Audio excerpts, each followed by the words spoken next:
I ask unanimous consent to enter into the record a letter submitted by Mr. Mark Lucas, who is a fellow Iowan and Iowa Army National Guard member. Mr. Lucas and I served together in the Iowa Army National Guard. He succeeded Pete Hegseth as Executive Director of Concerned Veterans for America. And in his letter, Mr. Lucas says that Mr. Hegseth, quote, laid a strong foundation that postured CVA for long-term success, end quote. And that Mr. Hegseth, quote, continued to be an invaluable asset to both me as a leader and the organization, end quote. So I would ask for unanimous consent to enter this Washington Times article and the letter from Mr. Mark Lucas into the record. Without objection. Okay, thank you, Mr. Chair. Good morning, Mr. Hegseth, and thank you very much. I appreciate your service to our nation. It's something that I know you are very proud of, and it is something that we have in common and that we share. You and I have had many productive conversations.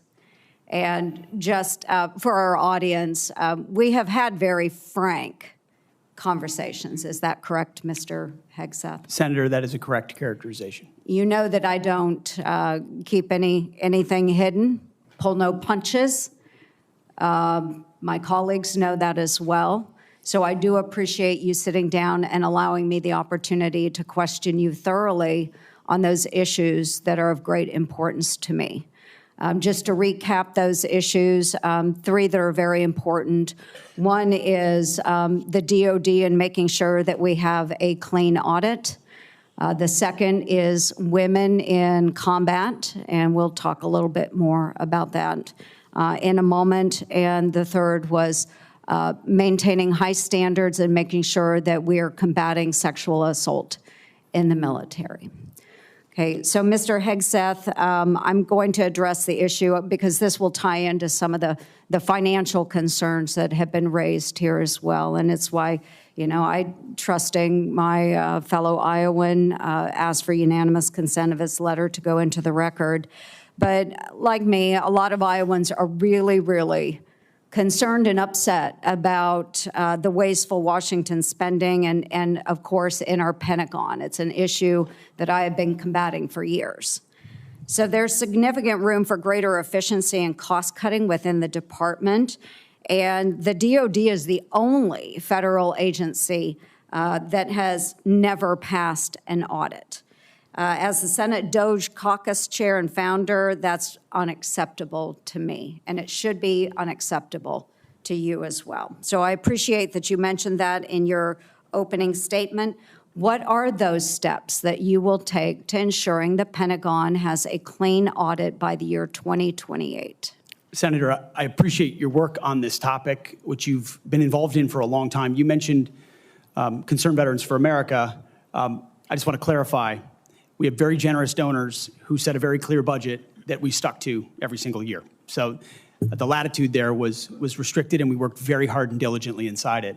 You've also been a leader on the Pentagon audit for a very long time. I think when we met, Senator, I said 2014 was the first year. Mm-hmm. We discovered a 2013 op-ed I wrote about the need for a Pentagon audit because an audit is an issue of national security and frankly, respect to American taxpayers who give $850 billion over to the Defense Department and expect that we know where that money goes. And if that money is going somewhere that doesn't add to tooth and instead goes to fat or tail, we need to know that. Or if it's wasted, we need to know that. So I think previous secretaries of defense, with all due respect, haven't necessarily emphasized the strategic prerogative of an audit. And myself, my deputy SecDef, and others already know that a Pentagon audit will be the comptroller, others central to ensuring we find those dollars that can be used elsewhere legally under the law inside the Pentagon. So you have my word, it will be a priority. Okay, thank you. Okay, moving on to women in combat, and I had the privilege of serving in uniform for over 23 years. Between our Army Reserves and our Iowa Army National Guard, did serve in Kuwait and missions in Iraq. And so it is incredibly important that I stress, and I hope that if confirmed, you continue to stress, that every man and woman has opportunity to serve their country in uniform and do so at any level as long as they are meeting the standards that are set forward. And we talked about that in my office. I do believe in high standards. Now, I was denied the opportunity to serve in any combat role because I have a lot of gray hair. And the policy has changed since then, okay? So I've been around for quite a while. But for the young women that are out there now and can meet those standards, and again, I'll emphasize they should be very, very high standards. They must physically be able to achieve those standards so that they can complete their mission. But I want to know, again, let's make it very clear for everyone here today. As Secretary of Defense, will you support women continuing to have the opportunity to serve in combat roles? Senator, first of all, thank you for your service, as we discussed extensively as well. It's my privilege. And my answer is yes, exactly the way that you caveated it. Yes, women will have access to ground combat roles, given the standards remain high, and we'll have a review to ensure the standards have not been eroded in any one of these cases. That'll be part of one of the first things we do at the Pentagon is reviewing that in a gender-neutral way, the standards, ensuring readiness and meritocracy is front and center. But absolutely, it would be the privilege of a lifetime if confirmed, to be the Secretary of Defense for all men and women in uniform who fight so heroic. They have so many other options.